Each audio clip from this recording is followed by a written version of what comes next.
Hello అండి, welcome to me and my crazy kids. నేను రీసెంట్గా తిరుపతికి వెళ్ళానండి. అక్కడ తిరుమలకి వెళ్ళే వాళ్ళు ఎవరైనా ఉండి ప్లాన్ చేసుకుంటుంటే కనుక వెంకటేశ్వర స్వామిని దర్శించుకున్నాక మన తిరుచానూరులో పద్మావతి అమ్మవారిని దర్శించుకున్నాక ఇంకొక బ్యూటిఫుల్ ప్లేస్ ఉందండి, ఖచ్చితంగా మనం చూడాల్సింది. అదే వెంకటేశ్వర స్వామి అమ్మవారు ఒకలమాత.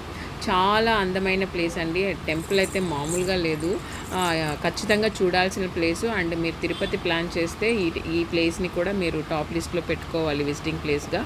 తిరుపతి నుంచి మనం టువర్డ్స్ బెంగళూరు వెళ్ళేటప్పుడు 8 to 10 కిలోమీటర్స్ ఇన్ బిట్వీన్ డిస్టెన్స్లో హైవేలో వస్తుందండి.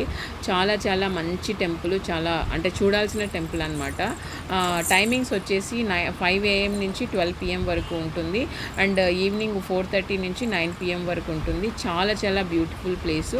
ఇంకా ఇన్ఫర్మేషన్ ఇలాంటిది కావాలంటే తిరుమల గురించి కానీ, టెంపుల్స్ గురించి కానీ, దర్శనాల గురించి కానీ సబ్స్క్రైబ్ చేసి మెసేజ్ చేయండి. సో